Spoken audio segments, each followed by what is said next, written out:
नमस्कार, news for nation देख रहे हैं आप। आपके साथ मैं हूं ऋचा शर्मा। चिराग पासवान ने ऐलान कर दिया है कि अब वो एनडीए के साथ नहीं बने रहेंगे, बल्कि 143 विधानसभा सीटों पर अपने सिपाही को उतारेंगे और अकेले ही चुनावी मैदान में उतरेंगे। इसके साथ चिराग ने नीतीश के नेतृत्व को भी नकार दिया है और साफ तौर पर उनको नेता मानने से, मुख्यमंत्री पद के उम्मीदवार मानने से इनकार कर दिया है। अब चिराग पासवान ने इस बैठक के लिए जो प्रेस रिलीज जारी की है वो हमारे पास आ चुका है। आपको एक एक कर पढ़ के अक्षर से बताते हैं कि उसमें क्या कुछ लिखा है, चिराग ने आज किन बातों पर मुहर लगाई है।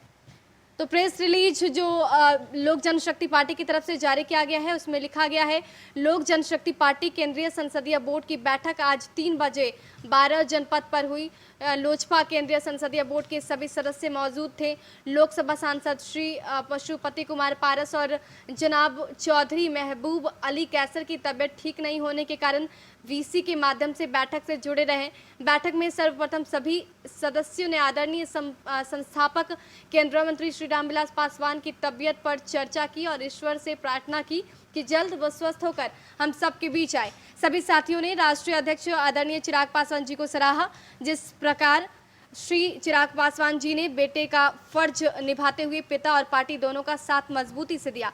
सभी सदस्यों ने बिहार फर्स्ट, बिहारी फर्स्ट के प्रति आदरणीय चिराग पासवान और पार्टी के संकल्प पर चर्चा की और किसी भी कीमत पर Bihar first, Bihari first vision document प्रदेश में लागू करने में अपने संकल्प को दोहराया। लोक जनशक्ति पार्टी की बिहार में विकास को लेकर एक अपनी सोच रही है, जिसके तहत लोक जनशक्ति पार्टी ने Bihar first, Bihari first vision document तैयार किया है। राष्ट्रीय स्तर पर लोकसभा चुनाव में भारतीय जनता पार्टी लोक जनशक्ति पार्टी का मजबूत गठबंधन है। राजकीय स्तर पर और विधानसभा चुनाव में गठबंधन में मौजूद जनता दल यूनाइटेड से वैचारिक मतभेदों के कारण बिहार में लोक जनशक्ति पार्टी ने गठबंधन से अलग चुनाव लड़ने का फैसला लिया है। तो इस बात पर गौर कीजिए, गठबंधन से अलग चुनाव लड़ने का फैसला लिया है। कई सीटों पर जेडीयू के साथ वैचारिक लड़ाई हो सकती है ताकि उन सीटों पर जनता निर्णय कर सके कौन सा प्रत्याशी बिहार के हित में बेहतर है। यानी कि साफ तौर पर बताने की कोशिश की गई है कि चिराग ने ये मुहर लगाई है कि जेडीयू के साथ वैचारिक लड़ाई भी हो सकती है और वैसी सीटों पर जहां पर जेडीयू के कैंडिडेट हैं वहां पर लोक जनशक्ति पार्टी अपने कैंडिडेट को भी खड़ा कर सकता है। तो ये प्रेस रिलीज में ये बताने की कोशिश की गई है। इसके साथ आगे की लाइन पर गौर करते हैं। Lok Janshakti party Bihar first, Bihari first vision document लागू करना चाहती थी, जिस पर समय रहते सहमति नहीं बन पाई। लोकसभा में हमारा भाजपा के साथ एक मजबूत गठबंधन है। बिहार में भी हम चाहते हैं कि वैसे ही चुनाव लड़े। लोजपा और भाजपा में कोई भी कटुता नहीं है। चुनाव परिणामों के उपरांत लोक जनशक्ति पार्टी के तमाम जीते हुए विधायक आदरणीय प्रधानमंत्री श्री नरेंद्र मोदी जी के विकास मार्ग के साथ रहकर भाजपा लोजपा सरकार बनाएंगे। लोजपा का मानना है कि केंद्र की तर्ज पर बिहार में भाजपा के नेतृत्व में सरकार बने। लोजपा का हर विधायक भाजपा के नेतृत्व में बिहार को फर्स्ट बनाने का काम करेंगे।